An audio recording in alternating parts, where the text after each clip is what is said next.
Mademoiselle X, vous êtes troisième d'une famille de 7 enfants. Vos parents sont cultivateurs. Vous n'avez jamais été à l'école, faute de moyens normalement de vos géniteurs. Et c'est à l'âge de 15 ans que vous avez découvert que vous aviez deux sexes. Aujourd'hui, vous avez 23 ans. Alors, première question, comment avez-vous vécu votre enfance? Bon, j'ai vécu comme les autres. Les autres filles, les autres enfants étaient là. On a joué toujours en boîte, souvent nul, mais je n'ai pas vu ça après. C'est après, à l'âge de 15 ans, que c'est commencé à sortir. Avant ça, est-ce que votre enfance était épanouie, heureuse, malgré Oui, les modestes j'étais moyens de la heureuse. famille? J'étais heureuse, malgré qu'on n'a pas l'argent, mais on était heureuse. Je jouais comme les autres. Je m'amusais comme les autres. Et après ça, à l'âge de 15 ans maintenant, c'est ça que j'ai découvert que j'avais le dé. D'accord. Alors, parlons de cette découverte-là, de cette exploration. Expliquez-nous de façon pratique, comment vous avez découvert que Bon, vous aviez deux sexes? j'étais venue à Abidjan pour travailler. Et je travaillais un jour. La patronne m'a envoyé pour aller acheter chose par la pluie. Et ce jour-là, la pluie m'a tapé jusqu'en... J'étais toute mouillée. Et j'ai senti qu'il y a quelque chose qui tirait en bas de moi. Qui tirait en bas de moi. Jusqu'en... Bon, je ne savais pas c'était quoi. Donc, ça faisait quelques minutes après, ça s'est arrêté. Donc, ça s'est arrêté. Quand je suis arrivée à la maison, et je suis allée dans la douche pour regarder ce qui s'est passé. Et je voyais que cette chose-là est sortie. Je ne sais même pas où. Et bon, en tout cas, depuis Alors, ce quand jour-là. vous dites cette chose est sortie, vous parlez de C'est duquel des des appareils? garçons. Parce que vous avez... Oui, Pardon? oui. Pour garçons, là, Oui, oui, c'est d'accord. sorti. Là, c'est là que j'ai découvert qu'il y avait les deux choses. C'est-à-dire, avant ça, vous n'aviez jamais remarqué une différence au niveau de votre appareil génital? Bon, je n'ai pas remarqué ce genre de choses. C'était la première fois que vous C'était la tombiez première fois que je vois. C'était la première fois que je vois. Et lorsque c'est arrivé, à qui vous vous êtes confié? Parce que je précise que vous êtes venu travailler à Abidjan en tant que Oui, personnel oui, de maison. oui, oui. Vos parents sont actuellement à Pricro, c'est bien ça? Oui, oui, après Voilà. Alors, à qui vous êtes confié tout de suite? bon, en tout cas, c'était difficile de dire à quelqu'un. J'ai gardé pendant un an parce que je ne sais pas comment y expliquer. C'est une fois, j'ai travaillé chez ma patronne et puis j'étais toute fatiguée et puis je suis allée me laver. Je n'ai pas pu m'habiller et puis je suis endormie. Et puis quand elle est partie aux toilettes, elle a vu que la lumière était allumée. Et puis elle dit qu'elle voulait éteindre la lumière. Elle voyait que j'étais nulle, j'étais couchée. Quand elle est quittée sur moi, là, elle a vu les deux choses. Elle dit qu'elle n'a pas pu dormir. Le lendemain, elle m'a appelé pour me demander qu'est-ce que tu as. Puis je lui ai expliqué ce qui se passe. Elle m'a demandé si elle dit à mes parents. J'ai dit non, que je n'ai pas dit à mes parents. Puis elle dit que bon, dites à tes parents qu'on peut soigner. Et puis elle m'a encouragé à dire à mes parents ce qui s'est passé. Vous venez de dire quelque chose de très important. Vous avez caché ce problème pendant un an. J'imagine que vous avez été bouleversé, sous le choc, Oui, parce que je désorienté. ne sais pas comment expliquer ça. Avant, je n'avais pas. Donc, ça, là, pour expliquer, là, je ne savais pas comment y Mais expliquer. quand vous avez vu, c'est-à-dire le premier jour, quand tu as enlevé ton habit, quand tu as vu là, Oui. qu'est-ce qui s'est passé? Ton cœur a fait boum ou bien c'était comment? Oui, parce qu'une fois, il y a une de mes camarades qui dit qu'elle a rêvé sur moi, qu'elle m'a vu tout nu, j'étais garçon. Elle m'avait dit que j'étais garçon. Donc, moi, je pensais que c'était amusement. Donc, je n'ai pas pris ça pour sérieux, donc je n'ai même pas dit à quelqu'un. Donc, quand ce jour-là, quand j'ai vu, et je me suis rappelé qu'elle m'avait dit ça un jour, donc mon cœur était coupé. Je ne sais même pas ce que je vais faire. Alors, ok, oui, vous... En tout cas, moi, je tiens vraiment à dire que c'est déjà un grand courage pour toi de venir sur ce plateau Merci, et d'en parler merci. parce que je sais qu'en Afrique, c'est pas facile ce qui t'arrive. Donc vraiment, je t'encourage et je tiens à ce que tout le monde puisse écouter son histoire. Et Merci. voilà. Merci. Alors, Michel, une question Merci. pour moi Alors, aussi. Une question oui, rapidement. allez-y. Moi, je voudrais demander à notre invité qu'est-ce qu'elle aimerait être, femme ou garçon? Bon, moi, je suis... Attendez, on va y arriver. On va déjà, merci beaucoup, c'est une très bonne question, mais on va essayer d'explorer d'autres aspects avant de lui permettre de répondre à cette question. Alors, déjà, lorsque votre boss, votre patronne a découvert ça, est-ce que vous avez informé votre famille? Parce que vous êtes tout de même, vous avez une famille. Oui, j'avais une tante ici, à Dabou même. Donc, elle a appelé pour qu'elle vienne. Donc, elle est venue, ils ont parlé de ça. Donc, elle allait au village pour aller expliquer à les parents. Donc elle est revenue. Comme il n'y a pas moyen, et il dit de travailler, si elle finit, si elle gagne un peu d'argent, on va aller voir si on peut opérer, parce qu'elle a dit on peut opérer. Donc elle dit que bon, de travailler, si elle travaille, de garder mon argent, si elle gagne un peu, on va aller faire opérer. C'est ce que j'ai travaillé.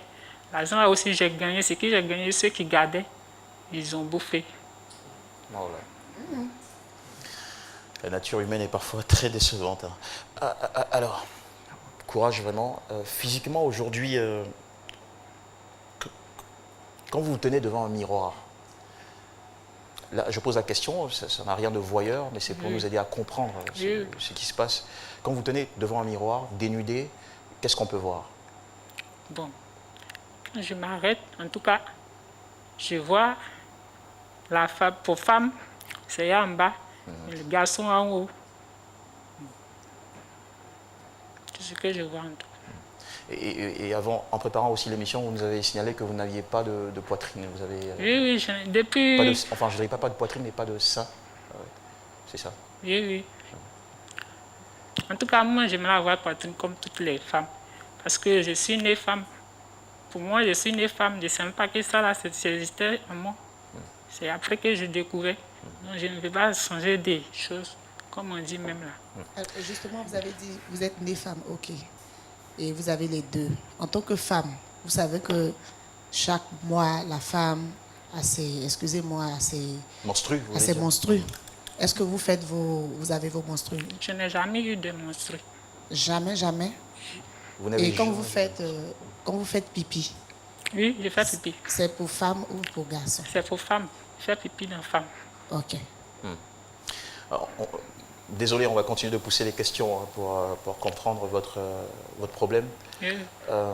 En tant qu'être humain, on a aussi ce qu'on appelle des érections, des moments d'excitation. Alors, lorsque vous êtes déjà passé par une excitation ou une érection, vous la sentez plus du côté de l'appareil génital masculin ou féminin? Non, je n'ai pas bien compris. Comment? Quand ils se réveillent le matin, là, Oui. pour les garçons se lèvent. Non. La femme, entre les deux, là, qu'est-ce qui se... Bon, Lorsque vous êtes excité. c'est pour garçons qui sont. C'est pour garçons. Et Puis- les sécrétions? Parce que quand on est excité à un certain niveau, on a des sécrétions, on a un Oui. liquide qui sort. Il sort de quel côté? Ça fait liquide. Et il sort de quel Liquide côté? blanc, puis ça verse. Et il sort de quel côté? Côté femme. Là, vous êtes excité du côté de l'appareil génital Oui. masculin, mais la sécrétion sort du côté Femme. féminin. D'accord. Nous avons une question qui arrive de nos chers internautes, que nous allons récupérer avec Paulus Agathon. Paulus? Jean-Michel, je profite déjà pour rappeler à toutes les personnes qui nous suivent qu'ils peuvent interagir en direct en se rendant sur la page Facebook C'est Midi. Ils verront une publication relative à l'émission. Voilà, ils n'ont qu'à poser un commentaire en dessous et on se fera le plaisir de lire les différentes réactions. Et justement, à ce sujet, nous avons le commentaire d'une dame. Voilà. Déjà, l'homme Wilfried Jonathan, il dit « Salut avant tout propos, beaucoup de courage à l'invité ». Et sa situation révèle qu'elle n'a pas eu le choix. Et sa question est de savoir, est-ce qu'elle a déjà eu une aventure amoureuse? Si oui, quelle était la réaction de son partenaire? Alors, mademoiselle X, est-ce que vous êtes déjà tombée amoureuse? Bon. Ça n'est pas encore arrivé en tout cas. Vous n'êtes jamais tombée amoureuse? Oui, parce que j'ai peur des... Comment on dit, de me d'accord. présenter. Vous avez peur? Bon, c'est vrai, on peut avoir peur, mais est-ce qu'au moins il n'y a pas quelqu'un, un garçon qui vous a plu? Vous avez dit, il me plaît, hein, le gars, Oui, il est bien. Hein, Oui, il y avait aussi. Donc ça, vous avez déjà été amoureuse, Oui. quelque part. D'accord. J'ai ressenti quelque chose pour quelqu'un, mais j'avais peur de m'approcher de la personne. Ok, d'accord. Vous avez été un peu freiné par la peur. Alors, est-ce que vous avez, je pense que ça doit faire partie aussi de la question, est-ce que vous avez déjà eu une aventure sexuelle? Non, Non, jamais. jamais. D'accord. Au moins, ça vous préserve des gourmets, comme disait Priscy tout à l'heure, des chagrins d'amour. Autre question, Paulus? On a une autre question, mais on va y revenir tout à l'heure. D'accord. Ok. Alors, Vous étiez sur le point, il me semble, de poser une question à notre invité. Oui, allez-y. Je pense que c'est tout à l'heure. D'accord, ok, sans façon. Nous allons, mesdames et messieurs, aller pour un petit moment de pub avant de revenir, poursuivre notre échange avec Mademoiselle X sur le plateau de C'est Midi. À tout de suite. Minutes et SMS au réseau, Internet cadeau. Profite des forfaits Easy Air plus de Move. Et à partir de 300 francs, on t'offre l'appel illimité vers 5 numéros. Tape maintenant étoile 303, étoile 1 dièse. Move, no limit. Les premiers gestes du matin sont essentiels pour bien démarrer la journée. L'eau minérale naturelle Assini participe à votre équilibre et vous maintient en pleine forme. Assini fait partie de vos moments de partage avec vos amis. Assini partage vos instants de complicité en famille. Au sport, au bureau, entre amis ou en famille, l'eau minérale naturelle Assini est présente et partage vos instants de vie. Un produit NBC. De retour après la pub sur le plateau de C'est Midi. Merci à tous et à toutes, mesdames et messieurs, de nous suivre. Nous avons comme invité témoin aujourd'hui Mademoiselle X. Bon, pour les besoins de l'émission, puisqu'elle garde l'anonymat, qui souffre d'une anomalie du développement sexuel qu'elle a découvert à l'âge de 15 ans et depuis sa vie en a été bouleversée. Elle partage son combat psychologique et quotidien avec nous aujourd'hui en plateau. Alors, Mademoiselle X, mentalement, moralement parlant, comment vous vous sentez aujourd'hui? Est-ce que vous êtes devenue, enfin je dirais, renfermée, repliée sur vous-même depuis la découverte de ce problème? Qu'est-ce que ça a changé en vous, en votre personnalité? Ça a changé beaucoup de choses. Hein. Parce que moi, je n'ai pas pensé ce genre de choses-là dans ma vie. Depuis quand j'ai découvert vraiment, je ne pouvais pas me sentir comme les autres. Je me suis senti différent. Et vraiment, c'est difficile pour moi. Très difficile. Souvent, quand tu passes à la rue, les gens viennent me demander: ah, tu es fille ou bien tu es garçon? Et je n'ai pas de seins. Quand je m'habille là, je n'ai pas de seins. Les gens me demandent: tu es fille ou bien tu es garçon? Souvent, là, les gens même qui me traitent un PD. En tout cas, c'est difficile pour moi. C'est pour ça que je demande d'aide. Ceux qui peuvent m'aider n'ont qu'à m'aider. Parce que je n'ai pas l'argent. Il n'y a pas à désespérer, hein. Ne vous inquiétez pas, des solutions qui existent, on en parlera. Mais je pense que des gens comme vous ne doivent pas du tout être jugés. Vous êtes différente, vous devez être plutôt comprise et aider, assister. C'est ce que nous essayons de faire dans cette émission d'ailleurs. Est-ce que vos frères et vos sœurs souffrent également de cette anomalie? Vous êtes la seule dans la famille? Bon, pour le moment, je suis la seule. Comme pour moi, elle est sortie à 15 ans. Je ne sais pas si après, il y a d'autres qui vont avoir. Parce que pour le moment, pour moi seulement. C'est pour moi seulement. Priscille? Oui, JM, avec votre permission, j'ai envie de lui chanter ce paragraphe de ma chanson là, parce qu'elle a dit que les gens se moquent d'elle, les gens se moquent de toi, les gens te jugent, hein? Ils te voient traîner dans la rue, ils ne cherchent pas à comprendre, parce que c'est plus facile de juger l'aspect et non le fond. Au lieu de t'aider, ils te fuient, ils te critiquent, ils rient, ils disent que tu n'es pas bien, mais faut leur dire que c'est pas ta faute, t'as pas voulu, oh, oh, oh, oh. Je n'ai pas voulu, c'est un extrait de Titi Priscille. Merci beaucoup, Priscille. Doyen Cassi, vous aviez une question très importante il y a quelques minutes dans cette émission au sujet de l'identité, de cette quête d'identité de notre... Oui, j'étais curieux, je voulais savoir sa préférence en fait. Voudrait-elle être femme ou homme? Je voulais savoir ça. Bon, moi je suis née femme. Pour moi, je suis née femme. Donc moi, je vais rester femme. Je ne veux pas être garçon, je vais rester femme. C'est femme que moi je préfère. D'accord. Vous avez fait votre choix d'identité. Nous allons prendre une autre question, cette fois-ci venant de Paulus, la cabine de Paulus. Paulus? Oui, Jean-Michel, nous avons cette fois-ci deux messages. Un d'abord sur Twitter avec le hashtag C'est Midi, celui de Julien Fred Marson. Il dit la nature a tellement de mystères, mais pour ma part, il faut qu'elle penche pour son côté féminin. Et comme le doyen l'a dit, je pense que c'est le choix qu'elle a fait. Ensuite, sur Facebook, nous avons le message de Bizan Stanislas Beignet. Voilà ce message que voici.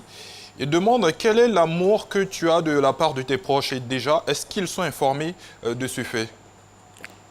Oui.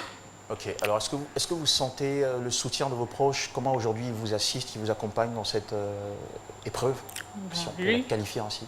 Oui. Je descends parce que je sais que mes parents n'ont pas l'argent, sinon ils s'inquiètent pour moi. C'est le moyen qui manque. Sinon ils s'inquiètent pour moi. D'accord. Alors, Paulus Agathon? Oui, ça sera tout pour le moment. Ça sera tout. D'accord. Ok.